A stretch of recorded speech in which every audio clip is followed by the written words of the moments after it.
आजाद भारत में कानून बनाकर किया गया महा घोटाला उजागर हो गया है। सबसे बड़ी बात यह है कि मानव इतिहास में ये पहली बार हुआ है जब ना खाऊंगा ना खाने दूंगा कहने वालों ने बिना मुंह खोले ही सबसे ज्यादा चंदा डकार दिया, और वो उन इलेक्टोरल बॉन्ड से जिन्हें सुप्रीम कोर्ट ने असंवैधानिक करार दे दिया है। आज इन सब पर विस्तार से बात करेंगे। देखिए, 763 कुल पेज में जो 2 पीडीएफ आई हैं उसमें बहुत बड़े बड़े कारनामे खुलकर सामने आए हैं। आज इस पर बात करने के लिए हमारे साथ सुप्रिया श्रीनेत जी हैं। सुप्रिया जी, आपका बहुत बहुत स्वागत है। ये जो सूची आई इसके बाद सबके दिमाग हिल गए। सबसे बड़ी बात है कि कांग्रेस पर बीजेपी आरोप लगाती आई है कि कांग्रेस ने देश लूट लिया, कांग्रेस ने खजाना खाली कर दिया, लेकिन यहां तो रामराज में देश की नाक के नीचे लूटपाट, डकैती, छिनैती सब कुछ चल रहा था, वो भी कानून बनाकर, लीगल तरीके। जी हाँ, नमस्कार। मुझे ऐसा लगता है ये लीगलाइज्ड लूट और ऑर्गेनाइज प्लंडर है, और अगर इसको मैं बिल्कुल बोलचाल की भाषा में कहूं तो ये छापा वसूली और चंदा दो धंधा लो हो रहा है। यही हो रहा था भारतीय जनता पार्टी के द्वारा। आप ये सोच लीजिए कि जिन तमाम 2 तरह की कंपनियां हैं इसमें, एक कैटेगरी, एक सिक्के के पहलू की कंपनियां वो कंपनियां हैं जिनके खिलाफ भ्रष्टाचार के आरोप के तहत ईडी, सीबीआई, इनकम टैक्स की जांच चल रही थी। जांच अमुक डेट को चलती है, चंदे के बॉन्ड उसके बाद खरीद लिए जाते हैं, मामला शांत। ईडी, सीबीआई, इनकम टैक्स, ये वो सबका एक समाधान, बॉन्ड दे दो। दूसरा सिक्के का पहलू है वो कंपनियां जिन्होंने बड़े बड़े बॉन्ड दिए, बड़ा पैसा दिया, और उसके बाद लाखों करोड़ों के उनको प्रोजेक्ट मिल गए। तो सरकार पार्टी पैसा ले रही है और सरकार प्रोजेक्ट दे रही है, सरकार जांच कर रही है, पार्टी वसूली कर रही है। यही चल रहा था बॉन्ड के नाम पर। हमको तो पता था, हम बार बार कहते थे, हमारे नेता ने तब भी कहा था और अभी भी कहा, ये सबसे बड़ी महालूट है। मेरे अकॉर्डिंग आजाद भारत में इससे बड़ा घोटाला, इससे बड़ा भ्रष्टाचार दूसरा कोई नहीं हुआ आज तक। अच्छा सुप्रिया जी, एक चीज ये भी है कि लोग सवाल ये भी तो उठा रहे हैं कि कांग्रेस को भी तो चंदा मिला है। बिल्कुल मिला है, उसमें कांग्रेस का भी नाम है। बिल्कुल मिला है, लेकिन कांग्रेस कोई सरकार में तो है नहीं। अगर किसी के खिलाफ ईडी, सीबीआई, इनकम टैक्स की जांच चल रही है और वो कंपनी जांच के चलते वक्त और जांच के चलने के बाद बॉन्ड खरीदकर एक पार्टी को दे रही है, तो वो हमें तो दे नहीं रही है, वो तो भारतीय जनता पार्टी को ही दे रही है। उसी के बाद मामला निपटाया जा रहा है, शांत हो रहा है। अगर कोई एक पार्टी किसी को चंदा दे रही है और उसके बाद उसको 9,000 करोड़ का प्रोजेक्ट मिल रहा है, तो कांग्रेस को तो नहीं दे रही है। मतलब लोकतंत्र में अब सवाल इस बात का भी हो गया कि एक ही पार्टी को चंदा क्यों नहीं मिल रहा है। क्यों मिलेगा भाई? आपको तो 50% चंदा मिल ही गया, 6100 करोड़ तो आपको मिला, हमें तो कुछ 1100 करोड़ मिला। मैं एक चीज का जिक्र यहाँ पे करना चाहती हूँ, 18 नाम आपके सामने पढ़ देना चाहती हूँ। जी बिल्कुल। DLF, Divi's Lab, Navayuga Engineering, United Phosphorus, IFB Infra, Yashoda Hospital, Hetero Drugs and Hetero Lab, Haldia Engineering, Chennai Greenwoods, Hero Moto, Future Gaming and Hotel Services, Jindal Steel and Power, Micro Lab, NCC, Kalpataru, Doctor Reddy, Shirdi Sai Electrical, Aurobindo Pharma. ये वो 18 कंपनीज अभी मैंने सरसरे तौर पर देखी हैं जिनके खिलाफ ईडी, सीबीआई, इनकम टैक्स 1 महीने में हुआ, और अगला ही मौका मिलते उन्होंने भैया बॉन्ड खरीदे उसका समाधान ढूंढने के लिए। उसके बाद कुछ कंपनी है, Megha Engineering, Serum Institute, Vedanta, Torrent, IRB Infra, APCO Infra, Wonder Cement, Bright Star Investment, Mittal Group. ये वो कंपनियां हैं जिनके नाम अब मैंने पढ़े, जिन्होंने बड़ा चंदा दिया और उसके बाद इनको 9,000 करोड़ के, 47,000 करोड़ के टोरेंट पावर को तो इतने बड़े बड़े प्रोजेक्ट मिले। तो अगर आपको लगता है ये चंदा दो धंधा लो और छापा वसूली नहीं है, तो फिर मुझे लगता है आपके व्यूअर्स उससे ज्यादा समझदार हैं, वो जानते हैं क्या हो रहा था। अच्छा, मेगा एंटरप्राइजेस की आपने बात छेड़ी, तो मेगा एंटरप्राइजेस के लिए तो संसद में बड़े कसीदे पढ़े जा रहे थे। खैर, निर्मला सीतारमण जी ने ये कहा है कि पुराने चंदे देने के तरीके से ये जो हम कानून लेकर के आए, ये बहुत बेहतर तरीका है। इस पर क्या कहेंगे आप? निर्मला जी को मुझे लगता है कि या तो आंकड़ों की उनको समीक्षा नहीं है, समझ नहीं है, या वो बिल्कुल बिना पलक झपकाए झूठ बोलती है। डीएलएफ पे छापा पड़ा 25 जनवरी 2019 को, 9 अक्टूबर को बॉन्ड खरीद लिए गए। डीवीज लैब पे छापा पड़ा फरवरी में, जुलाई में बॉन्ड खरीद लिए गए। नवयुग, आपको याद होगा करीब 41 मजदूर 17 दिन के लिए फंसे थे उत्तराखंड की टनल में। ये इस कंपनी ने 90 करोड़ रुपए बीजेपी को दिए हैं।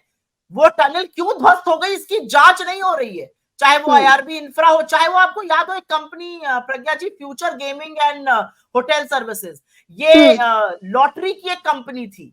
ये धड़ाधड़ सरकार को, इसकी संपत्ति ईडी ने अटैच कर दी 406 करोड़ की, इन्होंने बॉन्ड दे दिया 100 करोड़ का। मतलब आप ये देखिए कि क्विड प्रो को जिसको कहा जाता है वो इससे ज्यादा कैसे होगा। निर्मला जी किस मुंह से, प्रधानमंत्री किस मुंह से आज भ्रष्टाचार की बात कर सकते हैं, मैं ये जानना चाहती हूँ। अगर ये भ्रष्टाचार, अगर ये रिश्वतखोरी नहीं है तो रिश्वतखोरी और क्या होती है। बिल्कुल। अच्छा, एसबीआई की घिघी क्यों बंधी हुई है? एसबीआई इस तरीके से क्यों मतलब डर रहा है? इसमें एसबीआई का क्या रोल देखती हैं? मुझे लगता है एसबीआई की तो जो फजीहत हुई उसको देखकर दुख होता है, तरस आता है एसबीआई पर।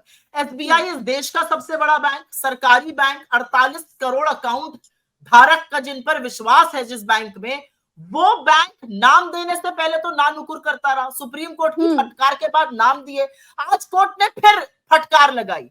मतलब नंगा करके जिसको फटकार लगाना कहते हैं वो हो रहा है एसबीआई के साथ। कोर्ट ने आज क्या कह दिया, आज कोर्ट ने कहा कि सीरियल नंबर क्यों मिसिंग है, 6 साल का इलेक्टोरल बॉन्ड जमा किया गया, 5 साल का ही डेटा क्यों दिया एसबीआई ने।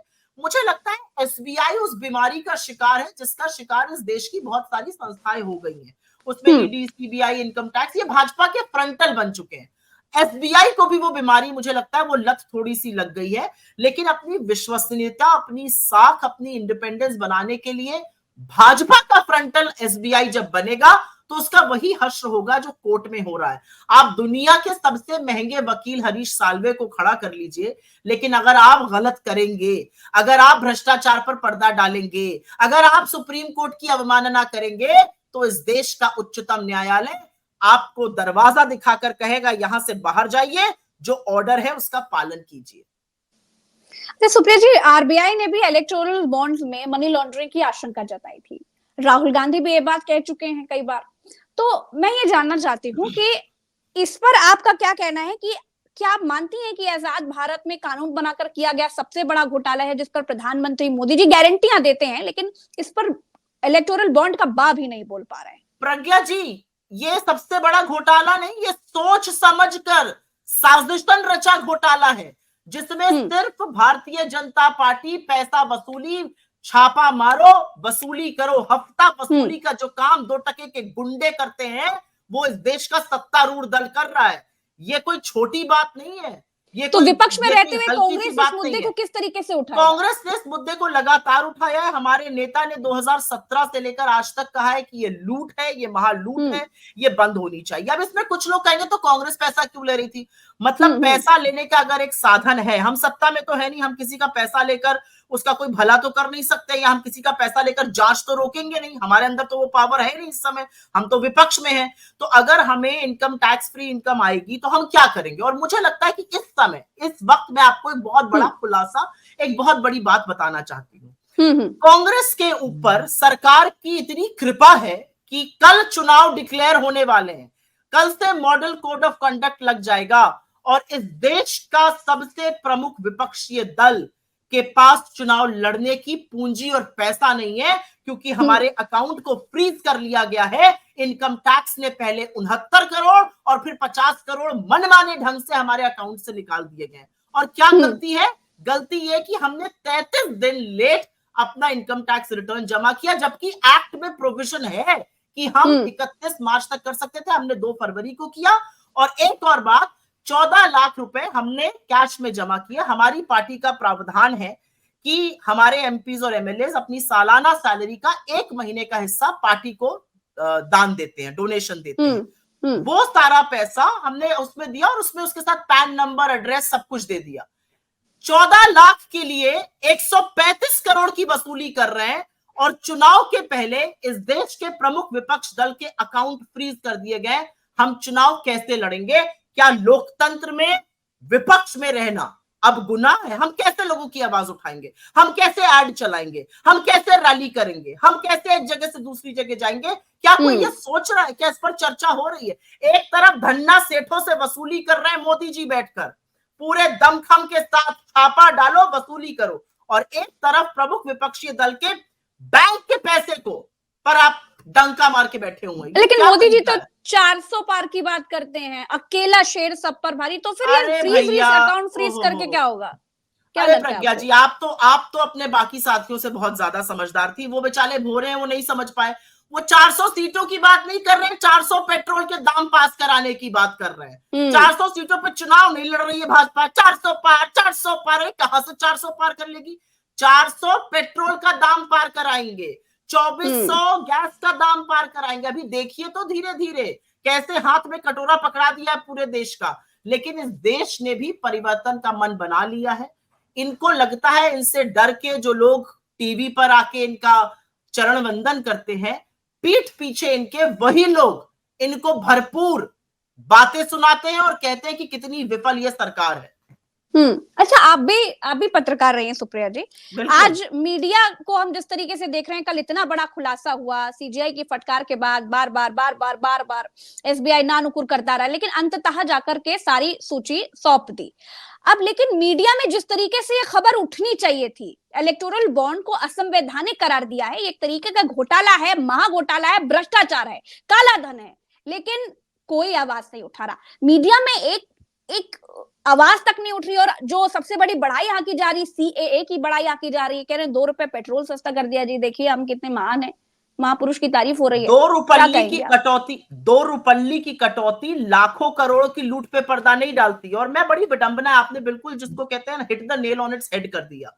ऐसा होता है प्रज्ञा जी, जब कोई बड़ी खबर आती है तो क्योंकि ये इकोनॉमी से, फाइनेंस से रिलेटेड बड़ी खबर है, तो थोड़े शोज वोज आते हैं मेरे पास। तो मुझे लगा आज मेरा दिन बहुत व्यस्त होगा टीवी चैनल्स पर विडंबना ये है कि एक टीवी चैनल को छोड़ के कोई शो ही नहीं कर रहा है। इस पर चर्चा ही नहीं हो रही है। कोई कुछ कर रहा है, कोई कुछ कर रहा है। आज तो ऐसे ऐसे रिपोर्टर हैं, ऐसे ऐसे बड़े दिग्गज पत्रकार, ऐसे ऐसे बड़े दिग्गज एडिटर हैं, जो जब सत्तारूढ़ दल से या मंत्रियों से सवाल पूछते हैं तो बेचारे बेरोजगारी और महंगाई के लिए भी राहुल गांधी के पीछे चुप रहे हैं। एक सज्जन है, वो कह रहे हैं राहुल गांधी जी कह रहे हैं बेरोजगारी हो गई, राहुल गांधी कह रहे हैं महंगाई हो गई, राहुल गांधी कह रहे हैं महिलाओं के खिलाफ अपराध बढ़ गया। इन लोगों को रतौंधी है क्या? इनको दिखाई नहीं दे रहा है देश में क्या हो रहा है? शुतुरमुर्ग है कि अपना सिर जो है वो रेत में ठूस लिया है? मेरा अपना मानना है कि इस देश के मीडिया ने इस देश के साथ जो धोखा किया है, जो लोगों की आवाज को दबाया है, जो उनके मुद्दों पर डंक डाल के बैठ गए हैं फन लगा के, वो बहुत बुरी बात है। उनको बिल्कुल लोगों की बात उठानी चाहिए, लेकिन नहीं उठाई जा रही है। और मैं शुक्रगुजार हूं कि आपके जैसे जर्नलिस्ट, आपके जैसे प्लेटफॉर्म्स इस मुद्दे को उठा रहे हैं।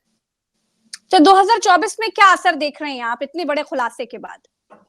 मुझे लगता है, देखिए, लोग तो समझ ही रहे हैं ना। लोग थोड़ी बेवकूफ हैं, लोग तो सब बातें समझ रहे हैं। लोग समझ रहे हैं कि क्या हो रहा है, लोग जान रहे हैं देश में क्या हो रहा है। लोग समझ रहे हैं कि कैसे अडानी अंबानी की सरकार तो असल में वसूली की भी सरकार है। यही सरकार तो चंदा देकर धंधा दे रही है लोगों को। यही सरकार तो छापा मारकर लोगों से वसूली कर रही है।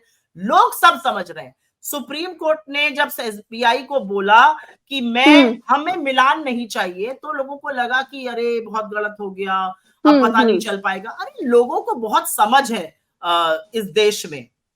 लेकिन अभी भी आधा अधूरा डेटा दिया गया है, अभी भी उस डेटा पर बहुत सवाल हो रहे हैं। कुछ चीजें मैच हो रही हैं, कुछ नहीं मैच हो रही हैं, कई चीजें आधी अधूरी। और आज फिर सुप्रीम कोर्ट ने फटकार लगाई है वो यूनिक कोड को लेकर के कि आपने वो यूनिक कोड क्यों नहीं दिया, 18 तारीख तक दीजिए, नहीं तो फिर कार्रवाई होगी। देखिए प्रज्ञा जी, दूध का दूध और पानी का पानी तो हो चुका है। नाम सामने आ गए, मिलान आप भले ना करिए। कौन से नाम पर कब एजेंसी की रेड हुई थी, उसने बॉन्ड कब खरीदा, कौन सी कंपनी ने बॉन्ड कब खरीदा, उसको बड़ा धंधा कब मिला, ये तो अब पूरा सार्वजनिक पटल पर है। और मैंने तो आपको नाम लेकर गिना दिया है। तो मुझे ऐसा लगता है कि आपके माध्यम से लोग ये बात समझ रहे हैं, लोग ये बात जानते हैं, और वो फैसला जरूर करेंगे। अच्छा, कोरोना की वैक्सीन बनाने वाले आदर पूनावाला जो सीईओ हैं सीरम इंस्टीट्यूट के, उनकी तस्वीरें बड़ी वायरल हो रही है। ये भी सवाल उठ रहा है कि क्या डील हो गई थी? क्या आपको क्या लगता है, क्या इस तरीके से डील करी गई जिसके बाद में देश की जनता की आंखों में धूल झोंक दी गई? एक ही दिन में 52 करोड़ का चंदा आधार पूनावाला जी की कंपनी सीरम इंस्टीट्यूट ने दिया, एक ही दिन में। और अगर मुझे याद है ढंग से, तो मैं आपको डेट बार बता देती हूँ। 18 अगस्त 2022 को आधार पूनावाला जी की कंपनी सीरम इंस्टीट्यूट ने 52 करोड़ का बॉन्ड खरीदकर चंदा दिया, 18 अगस्त 2022 को। 22 अगस्त 2022 को मोदी जी उनसे मिलने गए, फोटो फोटो खूब खिंची, उनसे मुलाकात की, और उसके बाद कोविड वैक्सीन बनाने पर उनको एक छत्र अधिकार दे दिया गया। अब मुझे लगता है कि कनेक्टिंग द डॉट्स करने की जरूरत ही नहीं है। तो ये मैं जानना चाहती हूँ, कांग्रेस भी सरकार में रही है, तो ये इतिहास में पहली बार हुआ है कि पार्टियां ऐसा करती हैं? मैं ये जानना चाहती हूँ, भाई इस जब तरीके से कांग्रेस, डरा धमका करके, मतलब सरकारी संस्थाओं का डर दिखा करके पैसा निकालना, क्या ये पुराना इतिहास रहा है कि ये नया नया दिखाई दे रहा है? नहीं, बिल्कुल नहीं। अगर ऐसा होता तो हमारे भी हर जिले में ऑफिस होते। अगर ऐसा होता तो इस देश के 700 से ऊपर जिलों में हम भी बड़े आलीशान ऑफिस बनाकर बैठे होते, जैसे आज भारतीय जनता पार्टी बैठी है। हम भी चकाचक अपने नाम का कढ़ा हुआ सूट 15-20 लाख का पहनकर घूमते। हम भी ऐनक लगाते 1.5 करोड़ वाली। अरे हम भी हवाई जहाज में चलते जो 8,000 करोड़ का है। हम भी बढ़िया जिंदगी जीते। हम नहीं जी पाए वो जिंदगी, क्योंकि हमने मनरेगा और खाद्य सुरक्षा बिल और लोन माफी की, कर्जे माफी की, किसानों की बात करी। और अगर आप 2004 से 2014 का कार्यकाल भी देख लीजिए, तो भारतीय जनता पार्टी और कांग्रेस को लगभग लगभग एक जितना चंदा मिला। मतलब हमने किसी पर यह बाध्यता नहीं करी कि अगर भाजपा को चंदा दिया तो तुम्हारे पीछे हम ईडी सीबीआई इनकम टैक्स छोड़ देंगे। इन लोगों ने वो किया, हमें तो चंदा दो ही, अगर दूसरे को दिया तो तुम्हारी खैर नहीं। ऐसे थोड़े ही इनको 50% चंदा मिला है, और बाकी समूचा विपक्ष जो 60% वोट का प्रतिनिधित्व करता है, उसको मिला है बाकी पैसा। हमें 1100 करोड़ रुपये, इनको 6100 करोड़। सोचिए जरा। चलिए, बहुत बहुत शुक्रिया, आज आपने समय बहुत दिया, धन्यवाद और प्रज्ञा जी। तमाम दर्शकों का भी शुक्रिया। तो आजाद भारत में किस तरीके से कानून बनाकर लूट चल रही है, डकैती चल रही है, उसी पर बात कर रहे थे। हम फिर मिलेंगे एक नई चर्चा के साथ। तब तक के लिए नमस्कार, जय हिंद।